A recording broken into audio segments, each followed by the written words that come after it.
Hey, so this is a new channel that I'm making that's going to be, more revolved around the NFL side and football side of the sports genre. I'm going to be, making top tens, compilations, shorts, things of that nature, to spell my ideas and get, other people's opinions and just be able to talk football to people. I love football and I think it's a wonderful sport. So, looking forward to continue to make these videos. Have a nice day and I hope you enjoy the video.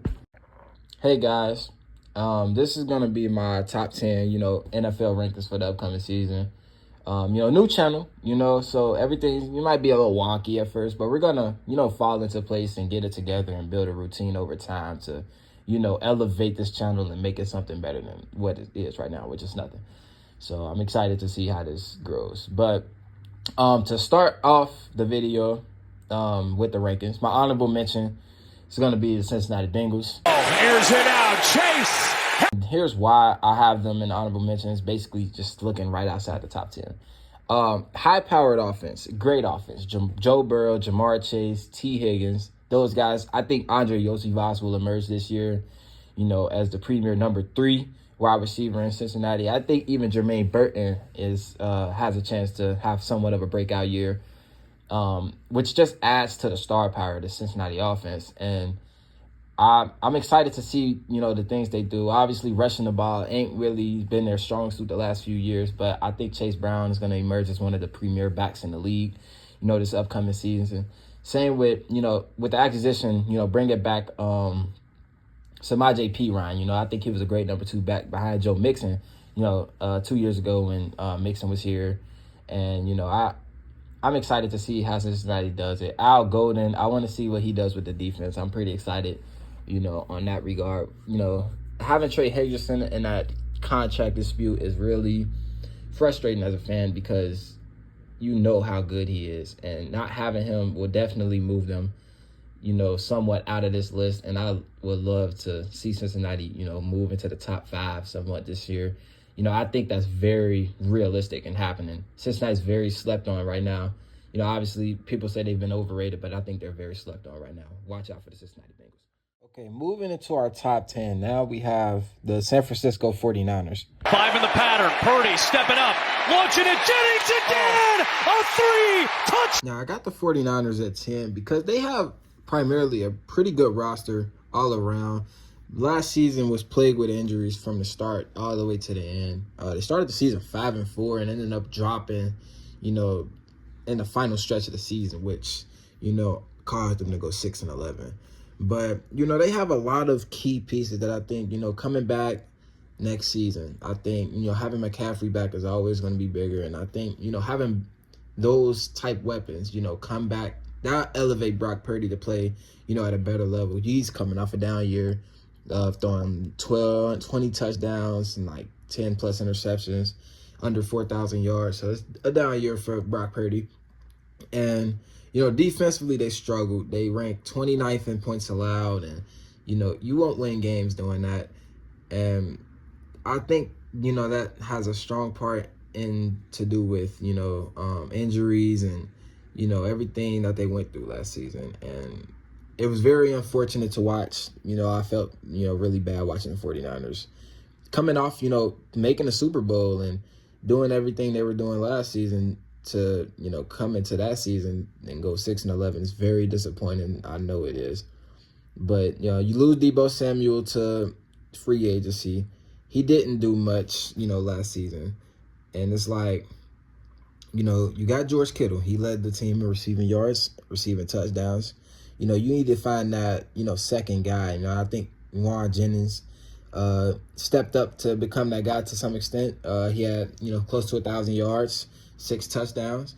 He was figuring it out. Brandon Ayuk was very injured, as always. But, you know what he can do when he's healthy. They just paid him, but he definitely has a high ceiling. Fred Warner is obviously the best defensive player on this defensive unit.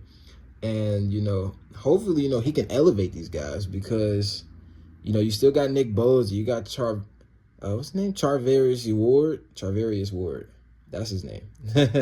You still got him. You got these guys, these defensive playmakers that can really help, your team and, help you do better than what you did last season. And I think them having a solid roster, people coming back, pieces that were missing last season, I think that they will be back hungry, ready to return to the playoffs. I have the San Francisco 49ers at 10. Moving on to number 9 in my rankings, I got the Green Bay Packers. Here's Love to the end zone. Diving catch. I have the Packers at 9 because they also have a good roster, just like the 49ers. They finished the 2024 season with an 11-6 record. They made the playoffs. They played in the NFC North, tough division, the Vikings, the Lions, teams like that. Tough division to win. They eventually, are beaten in the wild card by the eventual Super Bowl champion, the Philadelphia Eagles.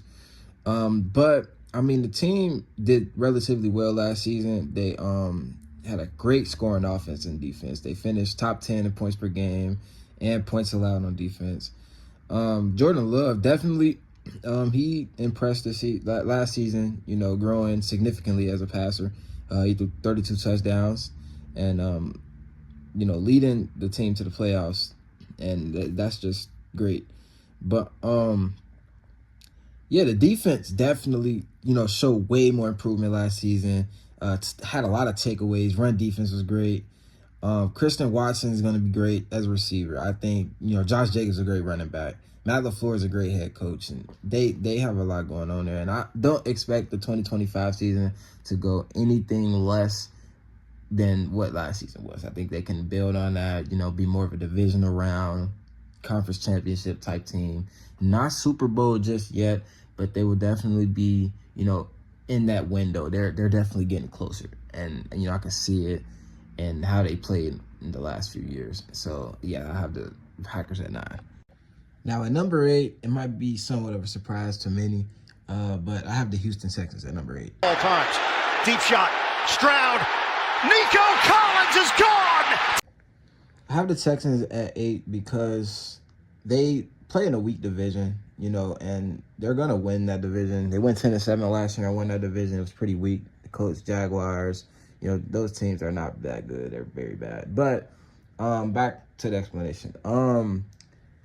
The team I saw last year, I saw a team that struggled with sometimes on the defensive side of the ball when it mattered most, when they played these real teams, the Ravens on Christmas, if you remember that. Even against the Chiefs, these defensive inconsistencies, plagued their season to some extent, and they lost more games than they should have. I think this team could have won 12 to 13 games, but defensive inconsistencies. Also, the O-line play, it was really bad. C.J. Stroud had a down year, 20 touchdowns, 12 picks. Due to bad O-line play, we've seen how good C.J. Stroud can be. Other than that, losing Nico Collins in the middle of the season last season, killed all momentum to some extent. It really hurt the team a lot. And losing Tank Dell and Stephon Diggs all, in the same season, just all your receivers, it doesn't help your QB at all. Joe Mixon had a great year rushing the ball. I expect the same out of him. Yes, I have the Texans at 8. Next up at number 7, I'm going to have the Los Angeles Rams. Put some speed on that one, and there goes Cooper Kupp to the house. Okay, and the reason I got the Rams at 7, last season they went 10-7 and they won the NFC West, making it to the playoffs and ended up losing in the division round to the Eagles 22-28. They had one Pro Bowler last year it was Jared Verse.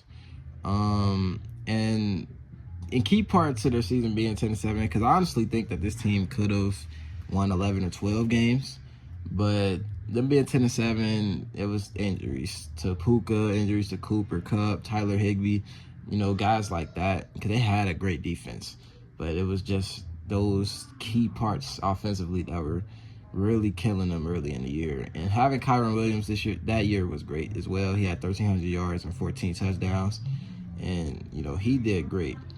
But the Rams are definitely a team that I see coming back this year, actually winning the NFC West. They bring back a lot of guys, and guys that won't be injured. Cooper Kupp is not coming back, but you still got Puka Nacua. Tutu Atwell, I feel, I won't say emerged, but he will be an interesting guy to watch during the season. I'll say he's going to have a bigger role than, he usually does.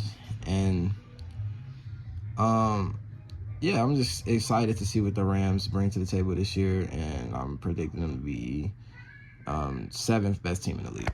And I'm gonna make this a 2-part series. This video is becoming a little bit too long. I want my videos to be more in a 10 to 12-minute range. I don't want them to go over 15 or anything like that. So I'm gonna make this into a part 2.